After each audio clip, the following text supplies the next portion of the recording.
Como bien sabemos, Danny, había mucha gente dentro de Irán, y algunos de ellos eran personas muy poderosas que no estaban contentas con el memorando de entendimiento.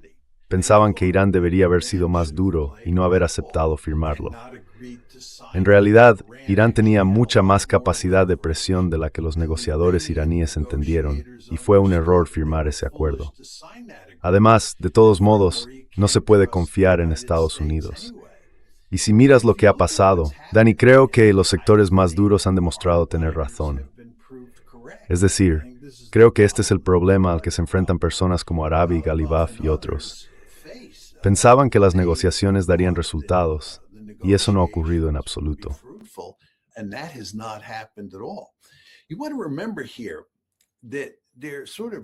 Hay que recordar aquí que desde el punto de vista iraní, hay tres grandes problemas en cuanto a que Occidente cumpla con el memorando de entendimiento.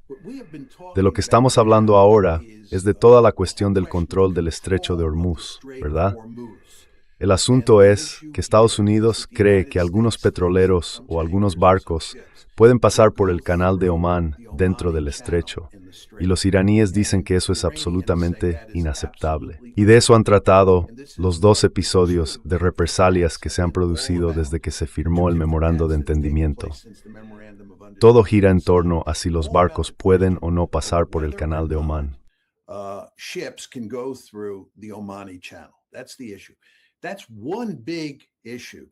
Ese es el problema. Ese es uno de los grandes problemas con el memorando de entendimiento. Hay otros dos también. Uno de ellos es que Estados Unidos ha dicho ahora que no va a permitir que Irán venda petróleo en los mercados mundiales. Y eso formaba parte del memorando de entendimiento. Y recordarás que en cuanto se firmó el memorando, a los iraníes se les permitió, sin sanciones, vender petróleo en los mercados internacionales. Ahora, Estados Unidos ha incumplido ese punto del acuerdo. Además, en el memorando de entendimiento, y este era el primer punto, se dejaba claro que los israelíes debían cesar y desistir de su guerra contra Hezbollah. Y eso, por supuesto, significaba retirarse del sur del Líbano.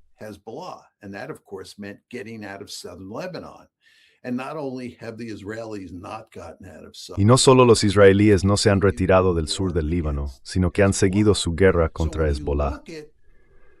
Así que si lo miras desde el punto de vista iraní, hay en realidad tres puntos en el memorando de entendimiento en los que los iraníes creen que Estados Unidos no ha cumplido con su parte del acuerdo.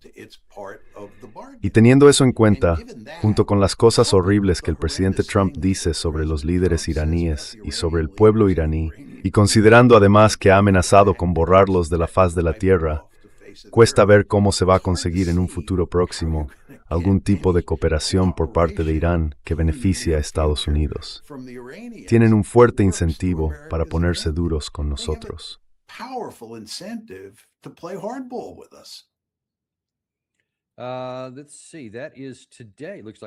Veamos. Eso es de hoy. Parece que no había visto ese mensaje. Así que ese es el presidente Trump. La República Islámica de Irán nos ha pedido continuar las conversaciones y hemos aceptado hacerlo. Muy amable por parte del presidente Trump. Pero Estados Unidos les ha dejado claro, sin ninguna duda, que el alto el fuego ha terminado. Gracias por su atención a este asunto. Eso fue hace una hora. Así que hace menos de una hora que el presidente Trump dijo eso.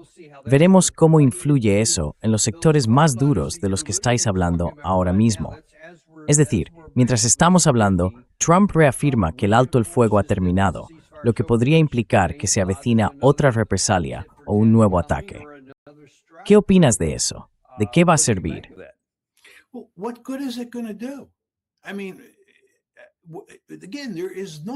Quiero decir, una vez más, aquí no hay una teoría de la victoria. Nadie puede explicar cómo esto puede terminar de una forma que nos beneficie.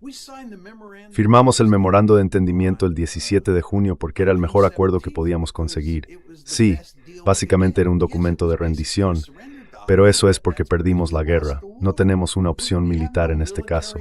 Seguir con represalias no soluciona nada. Y además, creo que esta es una parte muy importante de la historia, Daniel. Como los iraníes han estado volcados en el funeral, en realidad no han dicho mucho sobre cómo van a responder a lo que acaba de hacer el presidente Trump. En otras palabras, como dije antes, la guerra en el sur del Líbano no ha terminado. Los israelíes no se han retirado.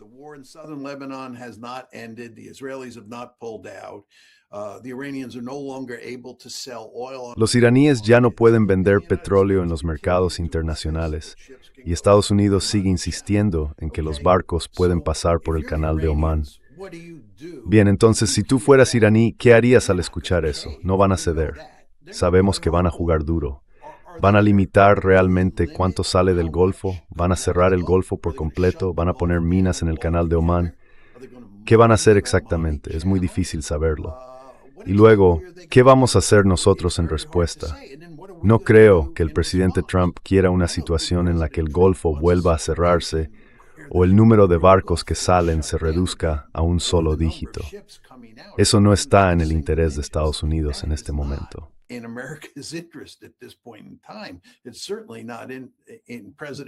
Desde luego, no está en el interés político del presidente Trump. Pero no tengo claro en qué está pensando, porque es muy difícil entender lo que está haciendo la administración en este asunto. Y además, solo un último punto sobre esto. Esa afirmación de Trump de que los iraníes le han pedido volver a las negociaciones y que él amablemente ha aceptado hacerlo es absurda, ¿verdad? No hay ninguna prueba de eso. Más bien, los iraníes están insinuando, y subrayo la palabra insinuando, que no tienen interés en volver a negociar en este momento. Y parece que los pakistaníes y los omaníes están trabajando a destajo para intentar hacerles cambiar de opinión. Pero la idea de que llamaron al presidente Trump y le dijeron, por favor, volvamos a las negociaciones, es, sinceramente, un argumento ridículo.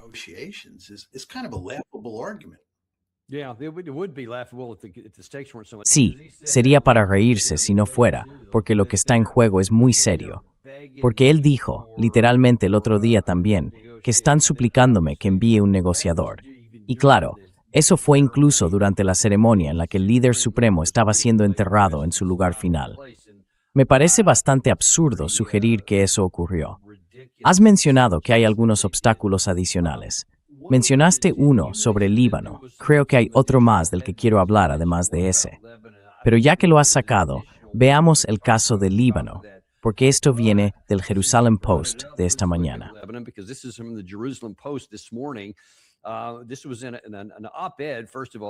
Esto estaba en un artículo de opinión. Primero, esta retirada no puede ser un acto de fe. Estados Unidos e Israel tienen que estar alineados en lo que respecta al Líbano, es decir, tienen que llevarnos a su terreno. Pero luego ves ese subtítulo ahí, y eso no es una opinión. Eso es lo que dijo el ministro de Defensa israelí, Israel Katz. Dijo que no pidieron permiso a nadie para entrar en el Líbano y que no necesitan el permiso de nadie para quedarse allí. ¿Te parece que el presidente Trump está al mando y que va a exigir que se marchen porque eso es lo que firmó en el memorando de entendimiento? ¿Cómo lo ves tú?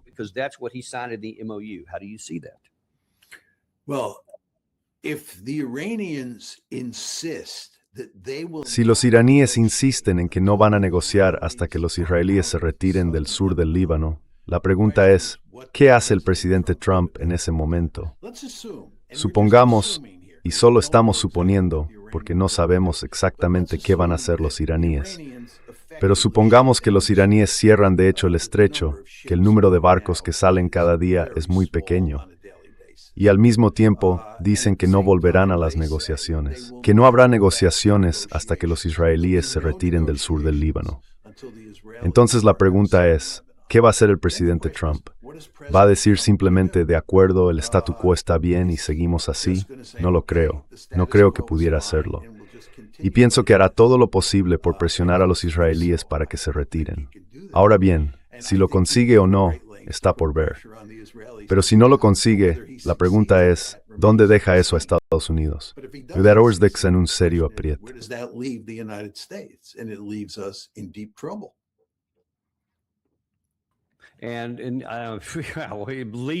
Y nos deja en un buen lío, por decirlo de alguna manera. Tenemos una cita aquí. No estoy seguro de si Gary ha estado buscando a toda prisa entre bastidores para encontrarla. Le he lanzado una bola curva, porque el profesor Morandi, a quien sin duda conoces bien, ha tratado precisamente ese tema. Si conseguimos encontrarla, la voy a leer en un momento. Pero mientras tanto, voy a pasar al que dije que era el segundo asunto, y es el tema de más problemas. Un momento, estoy mirando lo que no es. Ahora sí, Turquía. Esto viene del Jerusalem Post de hoy. A medida que Irán pierde peso, Turquía se convierte en la mayor amenaza estratégica para Israel. Un aliado de la OTAN. Y claro, ahora están molestos por el tema de los F-35. Pero eso no es ni de lejos el mayor problema. ¿Qué nos puedes decir sobre este conflicto que va en aumento? ¿Y te preocupa que pueda llegar a sustituir literalmente el problema iraní para Israel?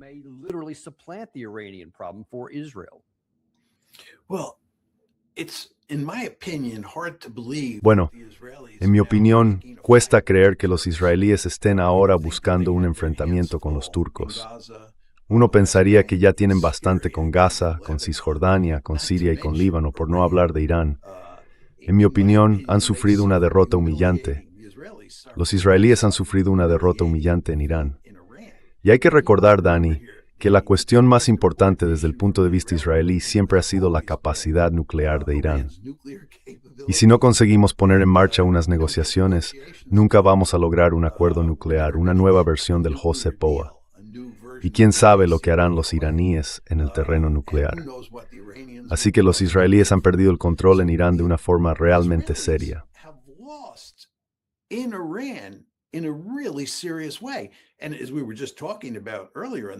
Y como comentábamos antes en el programa, no hay manera de rescatar la situación, ¿verdad? Lo mejor a lo que se puede aspirar es a un JCPOA revisado, pero ni siquiera está claro que se vaya a conseguir eso, viendo hacia dónde vamos ahora mismo. Así que, de nuevo, Irán, Gaza, Cisjordania, Siria, Líbano, y ahora están apuntando a Turquía y alejando a los turcos. Además, esto tiene consecuencias para la relación entre Estados Unidos e Israel. Me refiero a la relación entre ambos países, en el sentido de que el presidente Trump estuvo hace poco en Estambul, dejando muy claro que el motivo principal de su visita era Erdogan, a quien considera un buen amigo, y habló de entregar a los turcos los F-35.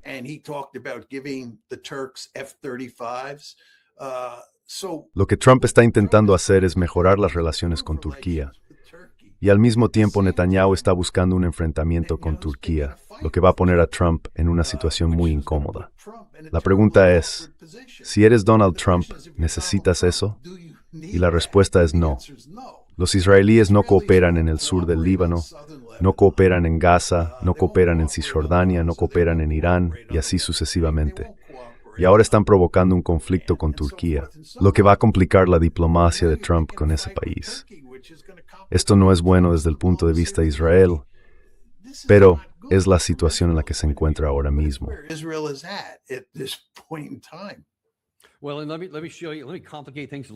Bueno, déjame mostrarte algo.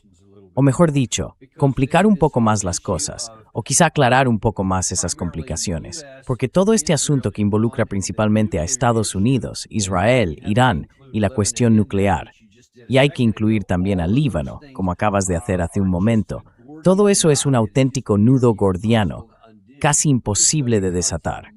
Déjame mostrarte por qué es aún más difícil de lo que algunos piensan. Has dicho que el tema del Líbano es uno de los asuntos principales. Pues bien, así es. La parte iraní, esto lo explicaba el profesor Morandi hace apenas unos días, muestra lo importante que es Líbano, incluso para conseguir lo que quiere el presidente Trump. Su objetivo siempre ha sido el acuerdo nuclear, que no puedan tener armas nucleares. Ese ha sido su lema, su meta. Y ahora verás lo complicado que se ha vuelto todo esto.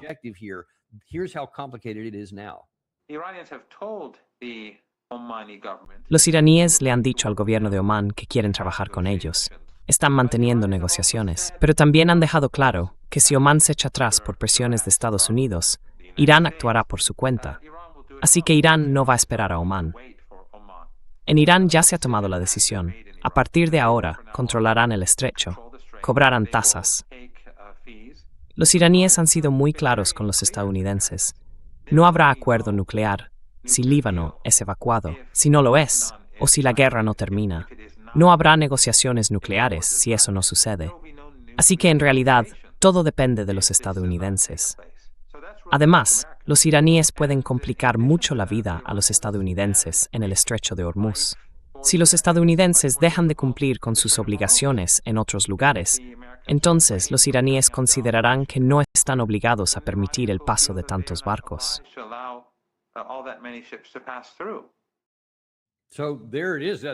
Ahí lo tienes. Ese es el margen de presión del que hablabas al final. Pero también la situación de decir, oiga, señor presidente, ni siquiera vamos a hablar de lo que usted quiere hasta que se resuelva este asunto con el Líbano. ¿Crees que eso es solo fanfarronería por parte de Irán?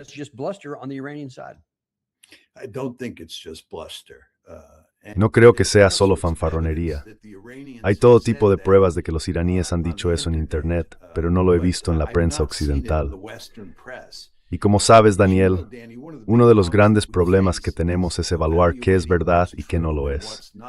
Cuando ves informes que dicen que los iraníes han expresado lo que el profesor Morandi afirma que es su postura, nunca estás del todo seguro de si es cierto o no. Mi impresión es que sí, que los iraníes han llegado a un punto en el que no van a cerrar ningún acuerdo sobre el tema nuclear. De hecho, creo que los iraníes no van a seguir negociando, punto, hasta que los israelíes se retiren del sur del Líbano.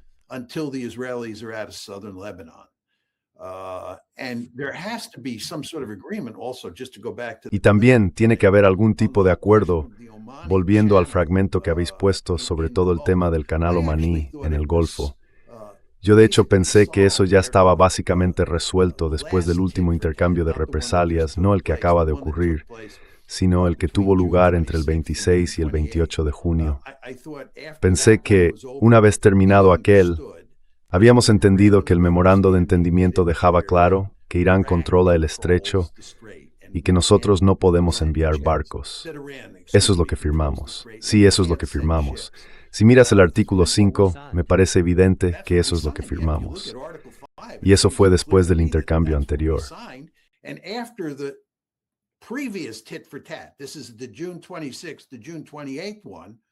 Este es el del 26 al 28 de junio que trataba sobre este asunto. Parecía que una vez que se detuvo ese toma y daca, el problema estaba resuelto. Pero luego volvió a empezar, porque enviamos más barcos al canal de Omán. Y ellos, claro, atacaron los barcos. Y entonces volvimos al toma y daca.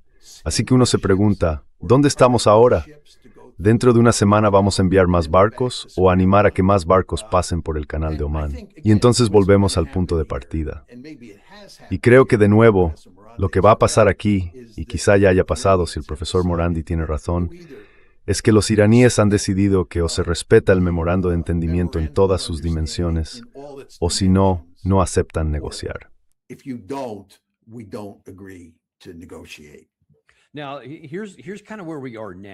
Bien, pues este es más o menos el punto en el que estamos ahora, porque tú has explicado muy claramente las tres fases en las que nos encontramos. Y ahora la pregunta es, ¿hacia dónde vamos a partir de aquí? Porque hasta ahora, creo que se puede decir con bastante razón que hemos perdido claramente la guerra aérea, hemos perdido claramente la guerra del bloqueo y estamos perdiendo la guerra de represalias. Supongo que no se puede decir hemos perdido en pasado todavía, porque en realidad seguimos ahí. Pero hay otros que reconocen eso y dicen, oye, ¿y si volvemos a la guerra? Ya sé que suena como una gran idea. No funcionó la primera vez, pero quizá esta vez sí. Y esa propuesta la encabeza el general Keith Kellogg.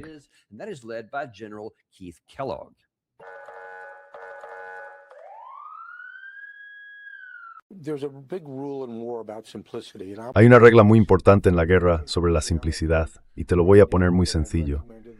Creo que lo que deberían hacer ahora mismo, lo que yo recomendaría al presidente, es coger ese memorando de 14 puntos y tirarlo a la basura. Y empezar a dejar claro a los iraníes que no somos iguales en esta lucha, en absoluto. Porque como acabas de decir, hemos diezmado sus fuerzas militares. Hemos podido penetrar donde hemos querido. Así que tenemos tres exigencias. La primera, vamos a enviar a la OIEA para que se lleve el uranio enriquecido y las centrifugadoras con apoyo estadounidense y sin ninguna restricción. La segunda, vamos a abrir el estrecho de Hormuz. Y si lo atacan, responderemos. Y si dañan algún barco, vamos a usar las reservas fungibles que tienen, que valen miles de millones, para pagar a las navieras el coste de perder un barco o de los daños sufridos. Y la tercera, van a dejar en paz a sus vecinos.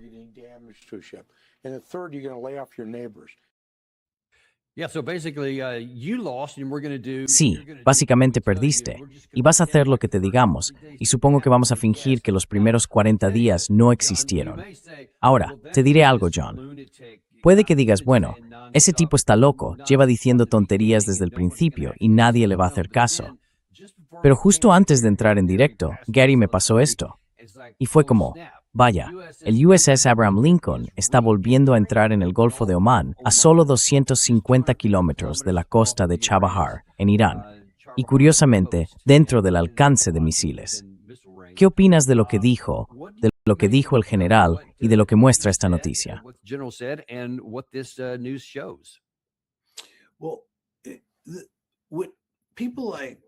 Bueno, lo que personas como el general Kellogg, nunca explican claramente es cómo han cambiado las cosas desde aquella guerra aérea de 40 días, de una forma que ahora nos permitiría lograr la victoria cuando entonces no fuimos capaces de hacerlo.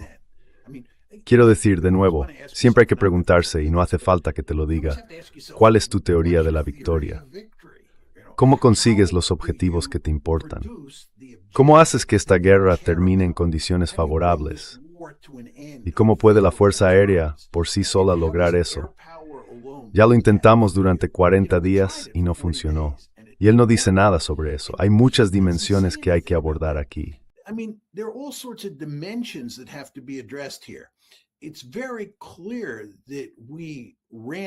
Está muy claro que agotamos nuestras reservas de armas de importancia crítica, cosas como los Tomahawk, los Patriot y otras similares. Y una de las razones por las que nos detuvimos durante 40 días fue precisamente porque no teníamos un suministro infinito de armamento. Y bueno, acabamos de decirles a los japoneses que no vamos a poder entregarles todos los Tomahawk que les habíamos prometido a tiempo, porque realmente estamos muy justos con los misiles de crucero Tomahawk. Eso ya te dice algo. Así que cuando él habla de volver a la acción, la pregunta es, ¿tenemos el armamento necesario para hacerlo? ¿Y cómo afecta eso al conjunto de nuestras reservas? La segunda cuestión es que él dice que hemos diezmado las capacidades de Irán, sus capacidades militares, pero casi todo el mundo sabe que eso no es cierto. Sí.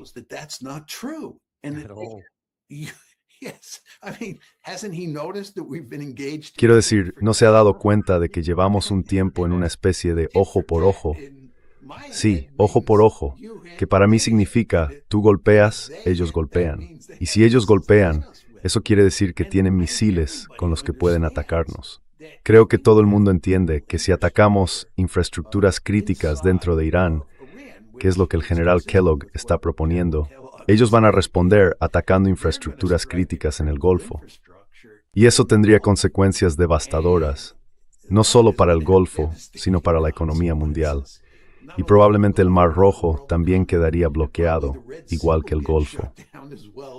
El hecho es que los iraníes tienen capacidad de segundo ataque, y si seguimos subiendo en la escala de la escalada, me da la impresión de que los iraníes serían los que ganen, no nosotros.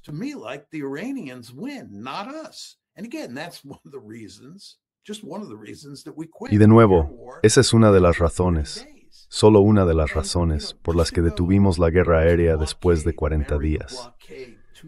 Y al pasar al bloqueo y combinar el bloqueo con la guerra aérea, ambas campañas, la aérea y la naval, se basaban en la idea de que se podía castigar a Irán y que los iraníes se rendirían. A estas alturas debería estar absolutamente claro para el general Kellogg que Irán puede soportar enormes cantidades de castigo. Y nosotros no tenemos la capacidad de ponerlos de rodillas. Eso simplemente no va a pasar. Si tienen que comer hierba, comerán hierba. No van a rendirse.